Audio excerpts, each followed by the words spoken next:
Tudo bem? Tô vendo todo mundo entrando aí, todo mundo animado para ver o que é que eu vou falar hoje, né? Falar sobre ética.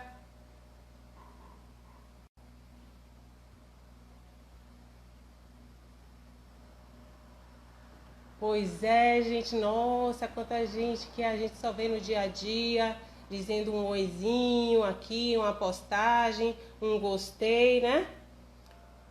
Jogando um coraçãozinho. Muito bom, muito feliz em ter essa oportunidade, que hoje estamos aqui realizando uma doutrinária para o Centro Espírita Porto da Alegria. Um convite do nosso querido Naum Castro, também através da pessoa da Regina, que entrou em contato comigo. E eu não sei se vocês perceberam, eu tive dificuldade desde quando iniciou a pandemia, da gente realizar uma live aqui, estarmos juntos, assim, conectados. Eu sempre gravei as palestras e publiquei, porque realmente logo no início da pandemia eu tive uma dificuldade familiar. Meu pai foi hospitalizado, ficou na UTI, e depois que ele já estava em casa, minha mãe veio a adoecer também. Então eu tenho dedicado esses cuidados especiais a eles, que são muito idosos. Eles têm mais de 80 anos. E daí essa dificuldade de articular um tempinho para estar aqui com vocês. Mas eu costumo dizer, tudo acontece no tempo de Deus. Deus nos abençoa sempre com seu amor divino, nos iluminando e fazendo com que as coisas aconteçam na hora que tem que acontecer. Então, meus irmãos, é assim, com o coração cheio de gratidão, de amor, de harmonia, que eu quero dividir com vocês hoje as palavras a respeito de ética em minha vida, hein? A ética em mim, como é que a gente fala a respeito da ética? Primeiramente, eu gostaria de pedir aos espíritos protetores e espíritos de luz que nos abençoe, que nos ilumine, através do amor divino de Deus Pai Todo-Poderoso, que sempre está conosco. Ele é onipresente, onisciente. Que assim seja. Amém. Pois bem, meus irmãos, falar sobre ética. Eu que não sou filósofa e encarei esse tema desafiador, né? Por quê? Apesar de estarmos todos confinados dentro de casa, agora que estamos tendo uma liberdade relativa de sairmos da toca, vamos dizer assim, são períodos que estamos passando de extrema dificuldade, principalmente as crises que se abateram sobre nós. A crise na saúde, a crise na política, a crise na área socioeconômica.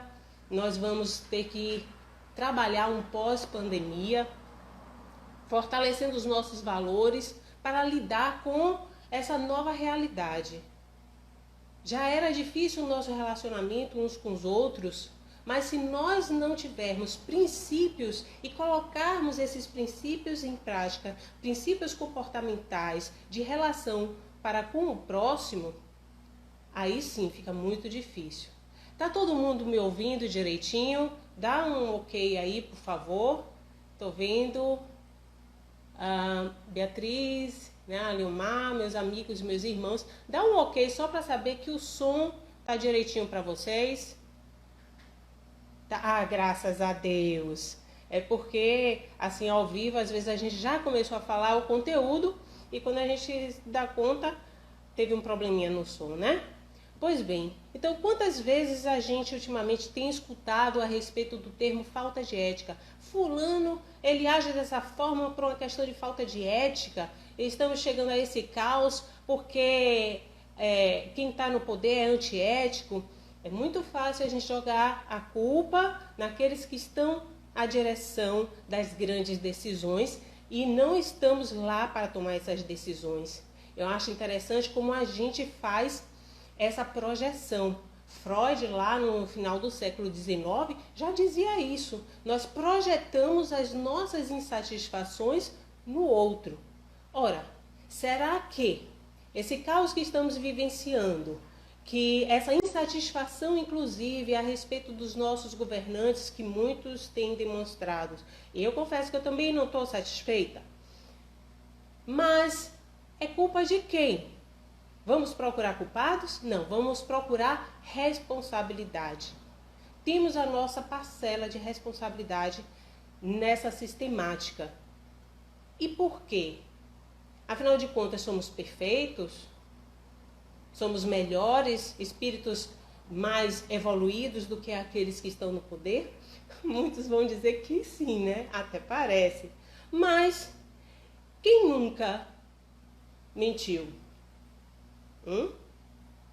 Quem nunca estacionou em local proibido?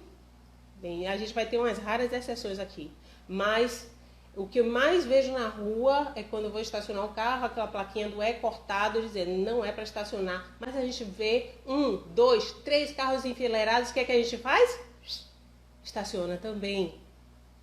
Quem nunca deu uma paradinha numa vaga de pessoas especiais ou então de idoso, porque era rapidinho? Pois é, meus irmãos, esses pequenos deslizes podem trazer grandes transtornos em nossas vidas. Lembro-me que logo que eu me formei em administração, estava prestando consultoria em algumas empresas junto com uma colega e marcamos um dia uma apresentação para uma grande empresa, estava tudo certo. E no momento que eu ia fazer a apresentação da nossa proposta, nada da minha colega chegar. E liguei para o celular, chamou, ninguém atendeu, achei muito estranho, mas paciência, o que é que eu fiz? Apresentei todo o plano que a gente tinha traçado estrategicamente para aquela empresa. Ao final da apresentação, minha amiga chegou, esbaforida, toda agoniada, e veio me dizer o que é que tinha acontecido. Ela tinha marcado um médico com bastante antecedência, não ia fazer nenhum conflito de horário com a nossa apresentação, mas ao chegar no centro médico, ela não achou vaga e viu uma vaga de idoso, né, que pintada no chão, foi lá e estacionou o carro, achando que a consulta ia ser rapidinho. Quando ela retornou, para a surpresa dela, havia um carro trancando o dela. Aí ela ficou revoltada, foi até a portaria do prédio empresarial e aí pediu que identificasse quem era o dono do carro, que estava prendendo o carro dela. E para surpresa dela, o proprietário do carro que tinha trancado dela era um idoso. E tinha desaparecido, simplesmente ele chegou lá, viu que a vaga estava ocupada, não havia sinalização que era um idoso, ele se achou no direito de trancar o carro dela e cuidar da vida dele. Ela ficou lá mofando. Eu falei para ela, mas por que você não pediu? Na época era 7, né? Hoje é Trans Salvador. Por que você não pediu para 7 ir lá e retirar o carro do idoso? Aí ela, Kari, se eu já estava errada, se eu tinha estacionado numa vaga que não era para eu estacionar, como que eu ia pedir para a 7 ir lá rebocar? Como é que eu ia dizer a 7 que eu também estava errada? Então eu tive que esperar pacientemente chegar o dono do carro, ele tirar. E ainda ele entrou dentro do carro sorrindo e saiu acenando para mim. Bem, gente, eu costumo dizer, se a gente não aprende com amor, a gente aprende pela dor, né? E temos que pegar os exemplos dos outros para benefício próprio, claro. Afinal de contas, depois que eu vi que minha amiga passou por essa experiência, eu tenho uma cautela muito grande. Eu nem penso, quando eu vejo uma vaga, a única vaga que tem é uma vaga de pessoa especial, eu nem penso em estacionar, porque já remete a essa experiência que ela passou, né? Imagine se tivesse sido você. Se tivesse, no meu caso, né, eu ia ficar transtornada também. Então, quem nunca colou numa prova em colégio? Quem não aguentou aquele colega que desistiu em última hora, se não fosse um de nós, né? Eu acredito que na minha história negra de vida, provavelmente eu já devo ter feito isso e tô com vergonha de confessar, né? Porque quantas vezes a gente chegava, nem sabia o que estava acontecendo na faculdade e era o dia de apresentação de um trabalho, você põe meu nome aí, pelo amor de Deus, para eu não ficar sem apresentar o trabalho, bote meu nome aí. Quem nunca? Então são vários exemplos que eu posso dar aqui que a gente passa desapercebido. Eu tive uma experiência horrível, mas aprendi com ela, cresci, que foi quando eu me formei em administração. Para me formar eu tinha que apresentar um TCC, né? Um trabalho de conclusão de curso, e para minha surpresa eu achei que o meu orientador não ia analisar o trabalho. À época a internet estava bombando de muitas produções a respeito de trabalho final de curso. E o que é que eu fiz? Peguei um pedaço de um trabalho, um pedaço de outro, coletei e olha o meu trabalho pronto. Aí fui levar para o meu orientador e ele percebeu e me falou: não, Karina, não, eu não vou aceitar isso. Eu sei que isso daqui são pedaços de trabalhos, né, de terceiros. Eu quero que você produza o seu trabalho de conclusão de curso. E me fez analisar o que é que eu gostava. Eu já trabalhava com vendas, então eu falei para ele: olha, eu trabalho com determinados produtos. Ele: pronto, você vai fazer um estudo de mercado, você vai ver como é que você amplia a rede de clientes da sua empresa. E foi aí que eu acabei desenvolvendo um trabalho, né? Apresentei meu trabalho no final do curso, tive minha nota máxima e me formei. Agora imagine, se passa batido. Nunca esqueço, professor Bastos, tá aí meu agradecimento. Imagine se isso passa batido. Outro dia tivemos aí o exemplo, né? O ministro da Educação tendo que toda hora entrar na plataforma Lattes para reformular o currículo dele. Por quê? São pequenas situações que a gente vai achando que as pessoas não vão desconfiar, que não, a gente dá um jeitinho e vai empurrando para frente. Mas é muito fácil a gente julgar os outros por estar fazendo isso e não olhar para os nossos equívocos. Já dizia Jesus, a gente consegue ver o cisco no olho do outro, mas não conseguimos nos concentrar nas nossas próprias traves. Para vocês terem uma ideia, o IBGE fez uma pesquisa alguns anos atrás a respeito do perfil psicológico do povo brasileiro. E a primeira pergunta que fizeram para a gente, no caso eu não cheguei a ser entrevistada, né? Mas representando a nossa sociedade: você é racista? Que pergunta? Ora, para uma sociedade tão miscigenada, de etnias, né, compostas como a nossa, você é racista? Muitos dizem: claro que não. Mas você acha que o Brasil, o país que você vive, é um país racista? E pasmem, 90% respondiam que sim, que achavam que o Brasil era um país muito racista. Perguntaram também: você tem inveja de alguém? Você inveja o que o outro possui? Eu não. O que é meu, o que é dos outros é dos outros. Estou satisfeito com o que eu tenho. E em relação às pessoas, você acha que as pessoas são invejosas? Ah, sim, são. Nossa, meu irmão, quando eu vou fazer um projeto, quando eu comprei um bem, meu irmão fica de olho, minha irmã, minha sogra, minha cunhada, a família toda, os amigos todos, ou seja, todo mundo ao nosso redor tem inveja da gente. Mas nós não somos invejosos. Então, essa questão de valores veio revelar essa contradição. Como que a gente se diz que não somos invejosos, mas temos a visão que vivemos num país de invejosos? Como que eu digo que eu não sou preconceituosa, não sou racista, mas, olha, eu vivo num país extremamente racista? Por que esses equívocos, esses disparates de opinião? Né? Será que as pessoas que eram entrevistadas, elas se achavam espíritos melhores do que aqueles que estão no poder? Será que somos ou não somos éticos? O que é essa ética que tantos falamos? A ética é uma regra de bem conviver.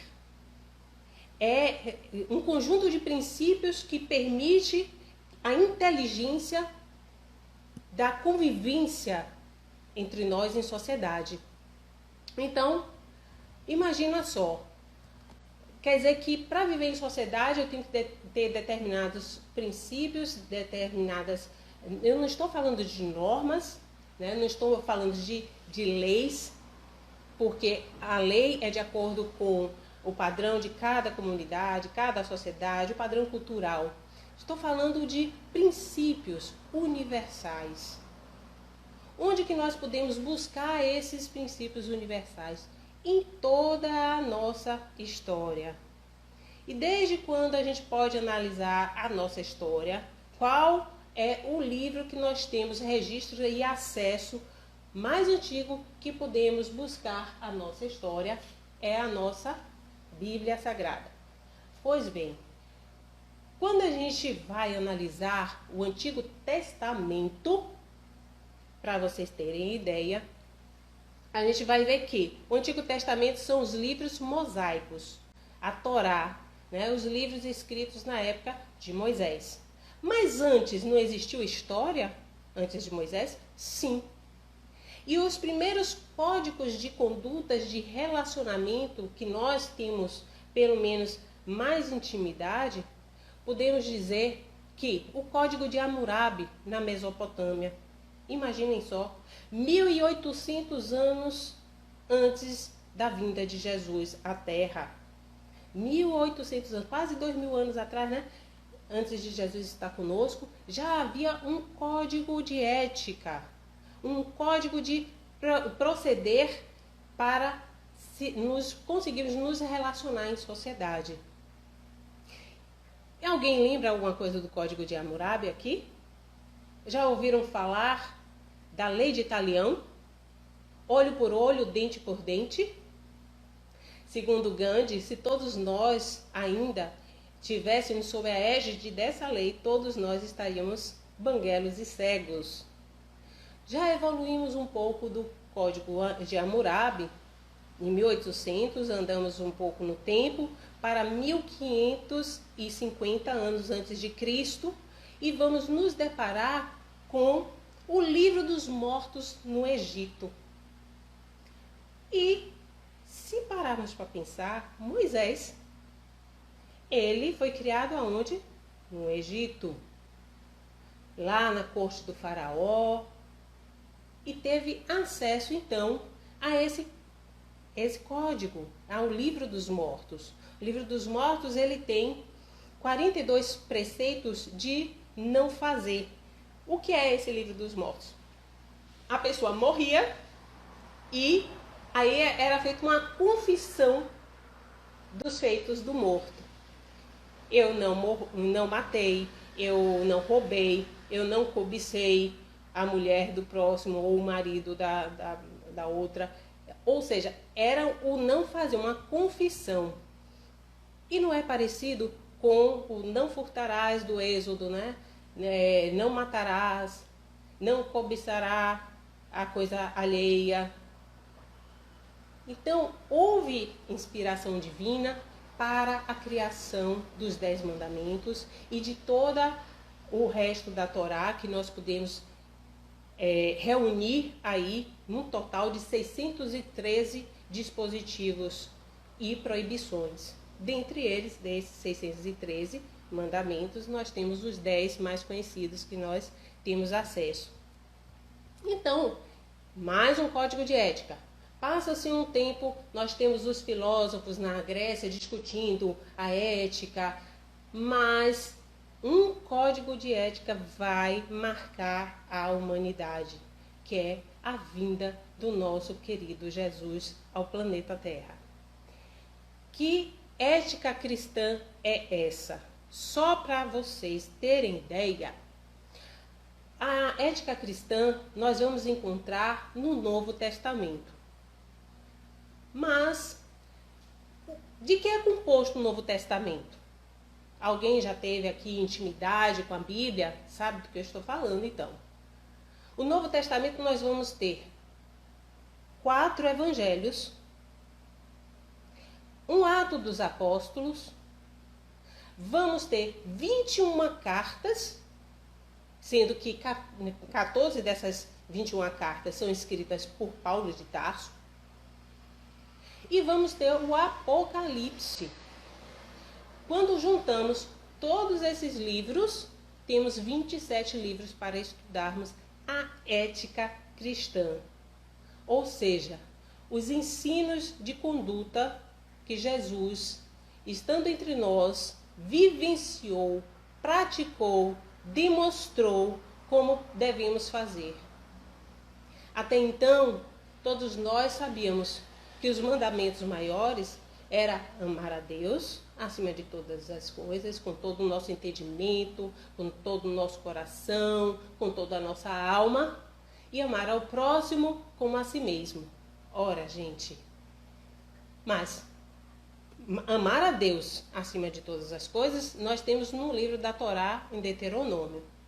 E amar o próximo como a si mesmo, vamos encontrar em outro livro da Torá, que é o Levítico, no capítulo 19. Então, esses mandamentos da lei já estavam postos. Jesus, ele veio nos ensinar como colocar esses mandamentos em prática. E por que eu estou falando de mandamentos? Quando a gente fala de ética, de conduzir, de conviver uns com os outros, a regra do bem conduzir, como é que eu faço as minhas escolhas? Pautadas em quê? Toda escolha que eu fizer, toda decisão que eu tomar, vai ter uma repercussão ou para o bem ou para o mal. O que é o bem e o que é esse mal? Como que eu faço um juízo de valor do que seja bem e do que seja mal? Eu posso dizer que bem é tudo que tem conformidade com a lei de Deus, como está lá no livro dos Espíritos. Mas posso dizer também que o bem é tudo que preserva. Tudo que preserva, tudo que mantém a unidade. Se eu pego esse copo aqui e jogo no chão, pá, deixo cair, quebrar, eu fiz o mal à coisa. Eu destruí, eu desnaturei. Né? Então, já eu fiz o mal ao copo. Agora, se eu pego o copo, eu encho mais de água e utilizo o copo, eu estou exercendo a função do copo, estou preservando esse bem, estou fazendo o bem. Né? Inclusive respeitando aquele que teve a ideia de criar o copo. E claro, né, além de estar utilizando um copo, não sei se vocês notaram, um copo de requeijão, né? Então, já estou, inclusive, supervalorizando aquele que teve a ideia de criar este copo. Porque ele criou o copo para condicionar um requeijão e eu aproveito e já estou utilizando em benefício próprio para beber uma água. Como que a gente então sabe como é esse nosso bem agir? Né? Essa ética, esse código de conduta, onde é que eu encontro esse código? Eu vou então levar em conta o código da Mesopotâmia, lá de Hammurabi, a lei mosaica, a ética cristã, o que eu penso e eu devo ter lido em algum lugar? Foi uma pergunta que Kardec fez aos espíritos. Onde está escrita a lei divina, a lei de Deus? E os espíritos responderam, na consciência. Ora, mas quando você fala de lei divina, lei natural, que lei é essa? Os espíritos dizem que é a única verdadeira lei, é a única que o homem deve se submeter para ser feliz. É a que diz como ele deve se conduzir. E se ele assim não o faz, ou seja, quando ele se afasta da lei, ele sofre. Então veja bem, quando nós cumprimos a lei divina, nós estamos caminhando para a felicidade, estamos em construção, em evolução para sermos felizes. Mas quando nós nos afastamos dessa lei, quando nós não respeitamos a lei divina, nós sofremos. Nossa, então tem muita gente aí, como eu, que não está respeitando a lei divina em algum aspecto. Devemos buscar uma autoanálise, verificar o que é que eu estou fazendo de forma equivocada, que estou prejudicando a mim mesma, porque estou causando sofrimento a mim. E provavelmente tudo que eu faço tem repercussão ao meu redor. Eu não sei se vocês já ouviram falar daquela teoria do caos, que em 1980 foi muito divulgada, que o bater das asas de uma borboleta lá no Japão poderia ter influência num tornado nos Estados Unidos. Como assim? Que absurdo, né? A gente acha, o bater das asas de uma borboleta. Os cientistas, através de cálculos matemáticos, conseguiram chegar à conclusão de que realmente nós fazemos parte de um todo. Nós fazemos parte de um sistema muito complexo. E tudo que a parte faz repercute no todo, assim como o todo repercute na parte. Falando sobre um macrocosmo, imaginem só, se o planeta Terra, um asteroide, Deus que me livre e guarde, batesse no planeta Terra e nos tirasse de órbita. Isso iria ter repercussão no nosso sistema solar, que repercutiria também na nossa galáxia. A nossa galáxia, a Via Láctea, que também faz parte de uma outra sistemática, teria repercussão em outras galáxias e por aí vai. A gente não sabe até que ponto chegaria a repercussão de um fato. Quando a gente vai analisar isso de forma micro, no livro A Gênese tem um espírito, Kahneman, que ele faz essa colocação que eu acho muito interessante. Quando a gente vai analisar no aspecto micro, que nós somos o universo das nossas células, uma única célula, se ela se rebelar e virar assim, não vou fazer o que tem que ser feito não, para ter uma regra de convivência com essas outras células. Eu vou começar a ter aqui decisões diferentes e as outras células que se danem. O que é que vai acontecer? Vai haver uma desarmonia, um desajuste, e daí nós vamos entender a mecânica do câncer. Quando a célula começa a se multiplicar, ela perde a harmonia com o conjunto, ela perde a harmonia com o todo. Mas por que eu estou falando sobre célula? Nós somos células da sociedade. Nós somos célula da nossa família. A nossa família é uma célula maior inserida num contexto maior de sociedade.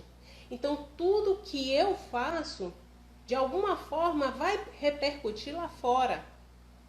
E você acha o quê? Que a ética é algo que eu só devo fazer quando estou em contato com os outros?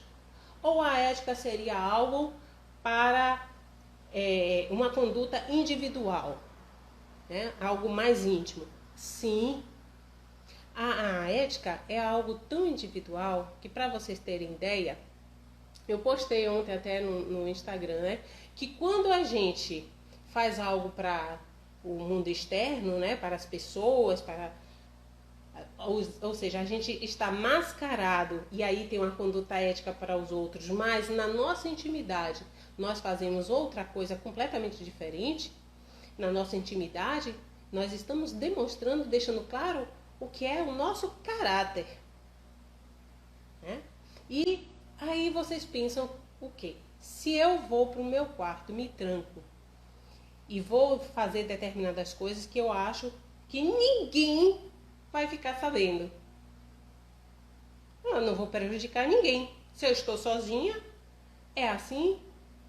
Somos seres espirituais, tendo experiências na carne, em um corpo. Nós não somos um corpo com espírito. Nós somos um espírito que atualmente temos um corpo mais denso para passarmos por mais experiências aqui, vivenciando a vida na matéria. Então, se eu vou para o meu quarto e tenho determinadas condutas que eu acho que são inapropriadas, se eu estivesse em público com outras pessoas, eu fico pensando, na minha intimidade eu faço o que eu quiser. e ninguém tem nada a ver com isso. Será? Já dizia o nosso querido apóstolo Paulo de Tarso: ao nosso redor há uma nuvem de testemunhas. E nós, como seres espirituais, quando nós nos entendemos nessa concepção como espíritos no mundo, temos que nos atentar para esses detalhes, que nunca estamos sós. Sempre estamos com as companhias que nós atraímos através dos nossos pensamentos. Assim como nós temos as companhias que nós atraímos através do nosso comportamento em sociedade. Afinal de contas, é uma questão de afinidades, né? Somos atraídos pela nossa afinidade. Então, uma vez que a lei de Deus, que é a lei que a única verdadeira lei destinada à nossa felicidade, que quando nós nos afastamos dela, nós sofremos, essa lei está em nós, em nossa consciência. E como que nós acessamos? Pelo amor de Deus, Karina, se está em nossa consciência, como é que eu vou ter acesso a essa lei? É uma pergunta que Kardec faz. E os espíritos respondem: já dizia um sábio da antiguidade, conhece-te a ti mesmo. Temos que trabalhar o autoconhecimento. E Kardec fala: mas nós sabemos toda a questão dessa máxima, conhece-te a ti mesmo. Entretanto, nós não sabemos colocar em prática. Como fazer para pôr em prática o conhece-te a ti mesmo?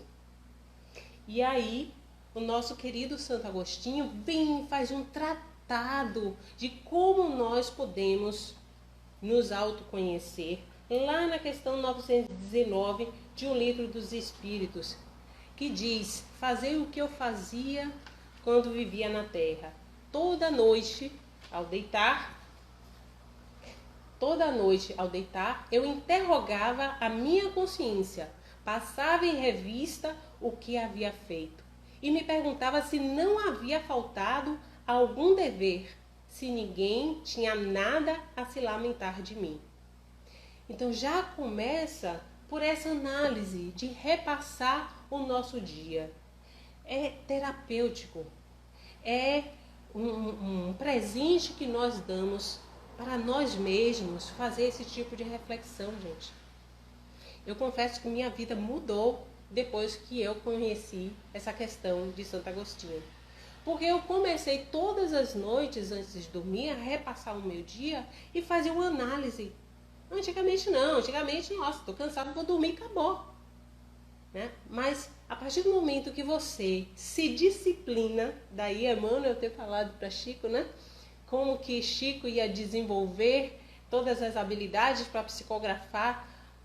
Olha que Chico psicografou mais de 450 livros. Então, ele perguntou a Emmanuel: e como que eu vou fazer, né, para desenvolver tudo isso? E a Emmanuel disse: disciplina, disciplina, disciplina.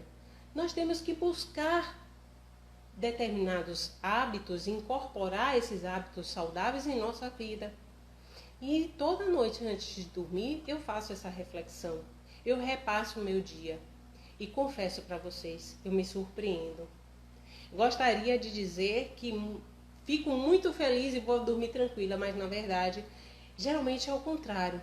Eu fico feliz em reparar que determinadas situações, ao repassar, eu consigo verificar que poderia ter agido melhor. E isso nos dá a possibilidade de, quando vivenciarmos algo parecido, nos conduzir de forma diferente. Mas se eu não faço essa reflexão, eu vou dormir, tenho os meus sonhos tranquilos, acordo de manhã, começo a minha rotina, pode ser que eu vivencie a mesma situação várias vezes e não saia desse círculo vicioso porque não parei para fazer essa autoanálise e modificar a minha conduta. Infelizmente, a gente perde muito tempo no sofrimento culpando os outros por nossas mazelas. É o outro que nos faz sofrer, é o outro que não nos entende, é o outro que nos ofende. Mas quando fazemos essa autoanálise de Santo Agostinho, esse exercício todos os dias, incorporamos isso em nossas vidas, nós vamos verificando o nosso grau de responsabilidade em nossa própria vida. E vamos inserindo no nosso dia a dia, no nosso agir, no nosso comportamento, uma ética mais digna, uma ética que vá nos conduzir ao Pai, que vá realmente nos levar à felicidade. Porque quando Jesus estava entre nós e os fariseus, ficavam curiosos, querendo saber como que poderia entrar no reino de Deus, afinal de contas, que conquista maravilhosa ir para o reino de Deus. Esse reino de Deus que Jesus tanto anunciava era a felicidade plena. Nós temos como atingir essa felicidade plena? Temos sim. Vamos atingi-la certamente quando alcançarmos a pureza de espírito, sermos puros de coração. Quando nas bem-aventuranças Jesus já fala, o nosso caminho a percorrer, aliás, em todo o Sermão do Monte, desenvolvermos a virtude. Nós aprendemos a grande regra de ouro da ética cristã. Qual é? Alguém aí sabe? Fazei ao outro aquilo que você gostaria que fizessem a você. Muitos falam, não faça ao outro aquilo que você não gostaria que fizessem com você. Sim, mas também tenha o lado proativo. Faça ao outro aquilo que você gostaria que lhe fizessem. Dê ao outro aquilo que você gostaria que fosse abundante em sua vida. Lembro-me que quando eu me tornei espírita, eu aprendi uma grande lição com Chico Xavier. Uma certa feita, em um dos escritos que estava lendo, eu me deparei com a seguinte frase: tudo que está sobrando no seu guarda-roupa está faltando no lar de alguém. Aí isso me deu assim uma sacudida. Como assim? Nesse dia eu tive contato com essa máxima de Chico fora de minha casa, mas quando eu entrei em casa e fui direto para o meu guarda-roupa, que eu abri, eu virei, gente, eu tenho que mudar, eu tenho que desapegar. Essas roupas que estão aí há anos e a gente fica guardando. Aí eu realmente, eu não tenho nem noção se ainda dá, se não dá em mim, mas por quê? Se eu não usei em um ano, por que eu vou usar daqui a 2? Então, me desfiz praticamente de todo o meu guarda-roupa. Eu acredito que eu tinha dado 90% do que eu possuía. Sério mesmo, gente. Não estou brincando, não foi metade não. Foi 90%. Porque a gente guarda algo e vira e fica dizendo, porque quando vier a tendência, você já está com outro corpo, você já a tendência vem com outros tons da moda e tudo, você já quer tudo novo de novo. E assim, a vida são ciclos. A gente tem que se livrar de determinadas coisas para deixar o novo entrar. Assim também é em nós. Nós temos que deixar os nossos vícios, os nossos maus hábitos para trás e deixá-los entrar essa nova proposta de vida. Experimentar coisas boas. Karina, mas não é meio chato, não? Sabe? Aquela coisa de ser certinho. Não, não é ser certinho. É ter equilíbrio em tudo que faz. Afinal de contas, você acha o quê? Quantas pessoas... Eu vou parar de beber? Eu parei de beber. Mas quantas pessoas são bons cristãos e estão aí tomando seu chupinho, tomando seu vinho, mas não estão exagerando? Eu vou parar de fazer sexo? Não, eu vou fazer, mas vou fazer com aquela pessoa que eu amo. Tudo na vida eu vou buscar ser comedido, estar em equilíbrio. Porque aquilo que exacerba as minhas paixões traz desequilíbrio, me desarmoniza e é considerado um vício. Tudo que nos desequilibra é considerado um vício e tem que ser trabalhado para que nós busquemos esse prazer de estar em paz, esse prazer de ser feliz pela simplicidade da vida, por tudo que nos acontece, conseguir olhar a beleza de tudo ao nosso redor. Desde amanhecer, repleto de gratidão por estar saudável, por estar bem, por ter uma nova oportunidade de começar tudo de novo e tudo até de forma diferente. Mas essa é uma proposta individual. Cada um tem que buscar gradativamente desenvolver os talentos. Lembra da parábola dos talentos? Eu gosto muito dela, porque Jesus faz da parábola dos talentos uma comparação do Senhor que dá os talentos com Deus, né? Deus é como o Senhor que, para viajar a uma terra distante, deu para os seus servos alguns talentos. A um servo deu 5 talentos, a outro servo deu 3 talentos e ao terceiro servo deu 1 talento e viajou. O servo que tinha 5 talentos foi, negociou e conseguiu mais talentos. O outro que tinha 3 talentos, a mesma coisa. O que tinha 1 talento ficou com medo de negociar e fazer multiplicar esse talento. Afinal de contas, corria o risco de perdê-lo. O que é que ele faz? Ele vai e enterra o talento. Deus, ou seja, o Senhor desses servos, quando retorna de viagem, faz a prestação de contas, chama os servos à sua presença e fala com o servo que deu 5 talentos. O que é que você fez? Senhor, eu negociei os talentos e consegui mais 5 talentos. Aí Deus pega de volta os 5 talentos e pode ficar com os 5 talentos que você tem aí de lucro. O de 3, a mesma coisa. Recebe o que deu, 3 talentos, e pode ficar com os 3 talentos que você negociou. O que tinha 1 talento, fala, Senhor, eu sei que é muito severo, que você colhe onde não planta. E, no entanto, eu sabendo que poderia perder esse talento, enterrei. Está aqui o seu talento de volta. E Jesus mostra Deus com uma grande insatisfação, como se dissesse, eu te dei todas as potencialidades para você se desenvolver. E o que é que você fez com elas? Nada. E isso é o que acontece nesta encarnação. Todos nós temos os nossos talentos, as nossas potencialidades para desenvolvermos nesta encarnação. E o que é que estamos fazendo com nossas potencialidades? Por que que nós não estamos desenvolvendo essas potencialidades? Estamos enterrando os nossos talentos. Então, buscar realmente aquilo que vai nos enobrecer. Buscar os tesouros, como diz Jesus, tesouros do céu, onde as traças não roem, o ferrugem também não corroem. Esses tesouros espirituais é uma busca individual. Eu não sei se vocês já ouviram falar da reforma íntima.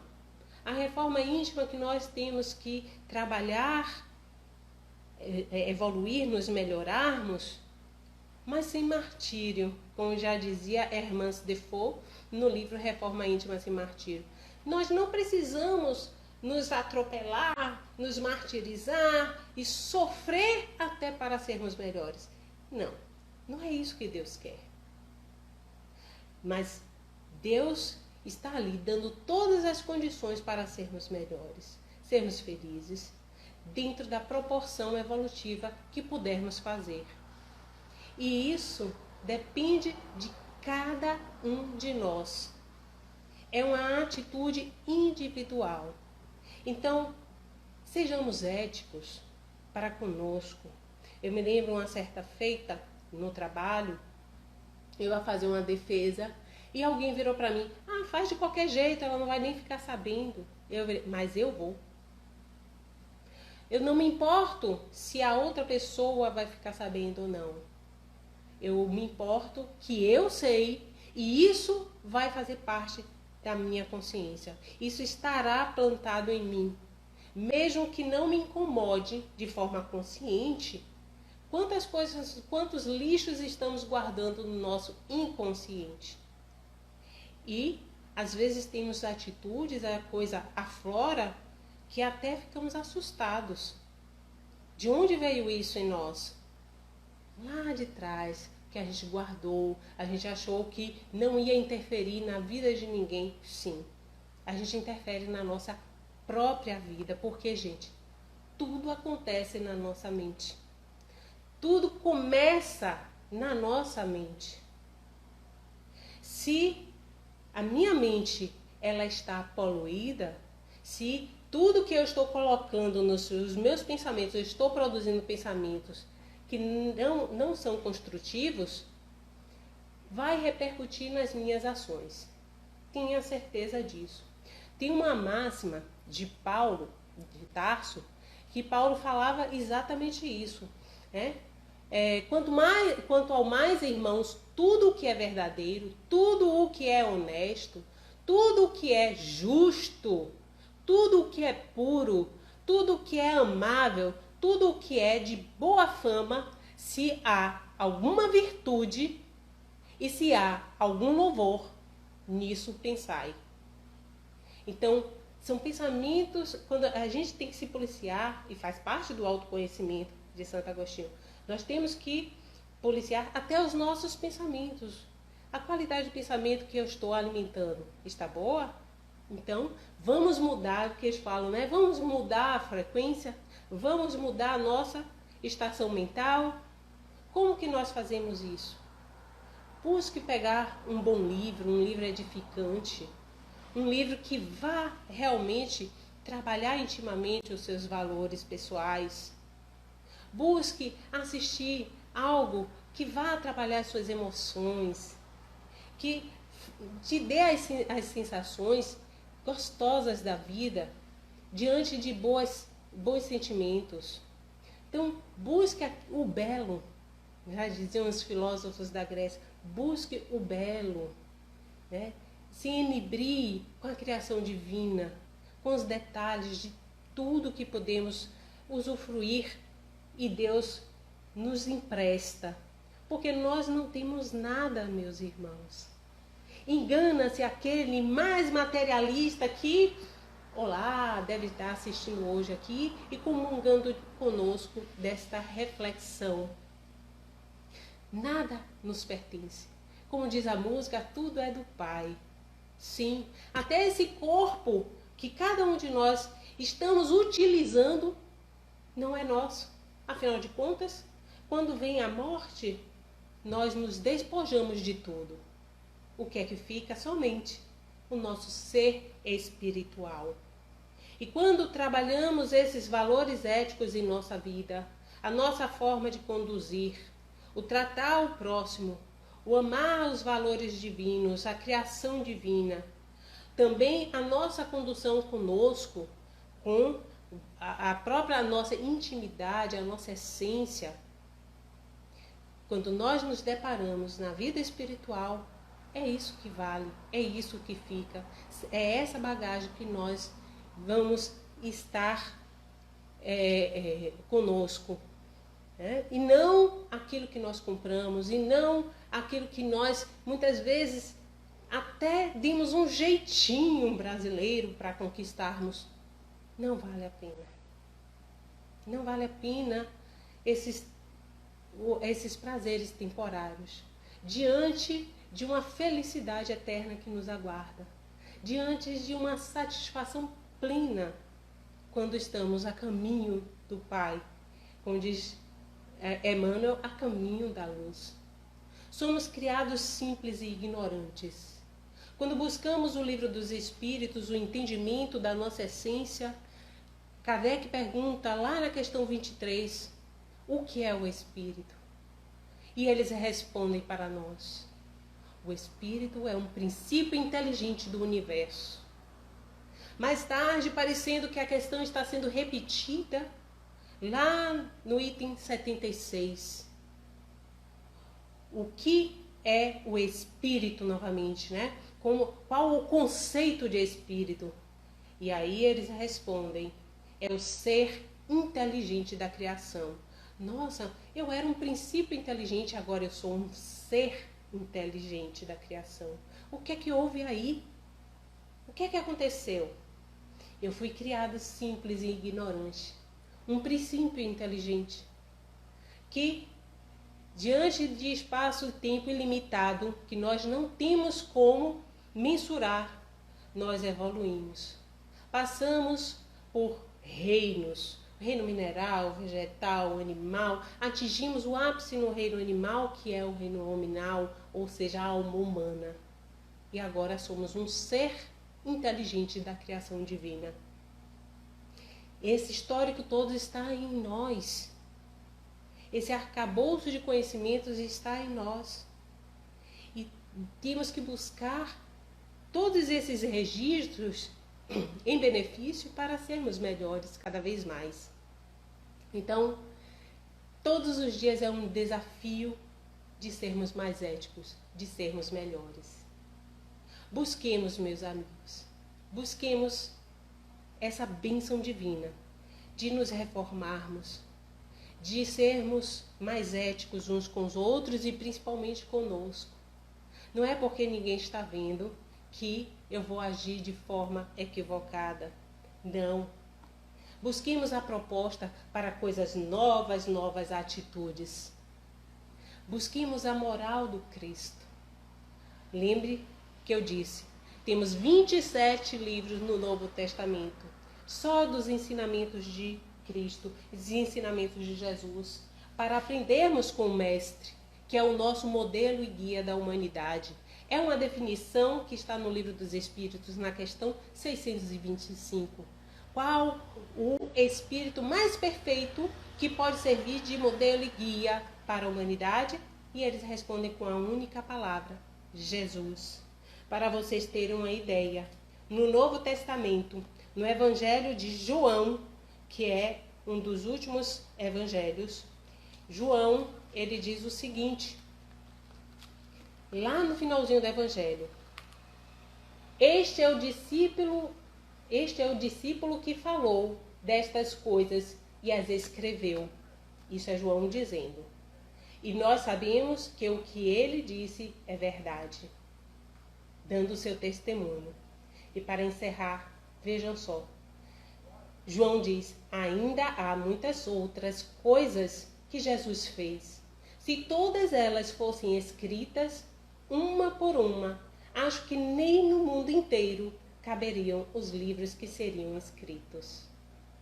Então, conteúdo não nos falta para refletirmos, para melhorarmos, para nos conduzir envolvidos de amor, para amarmos a nós, amarmos a Deus, amarmos o próximo, amarmos tudo, sermos como Deus. Amor. Deus abençoe a todos vocês. Eu espero que depois eu consiga olhar direitinho essas mensagens, porque eu não sei se vocês viram que eu uso um óculos aqui, que é danadinho para a gente acompanhar o que vocês estão escrevendo. Fiquem com Deus, muita luz, muita paz, muita bênção nos seus corações. Amém.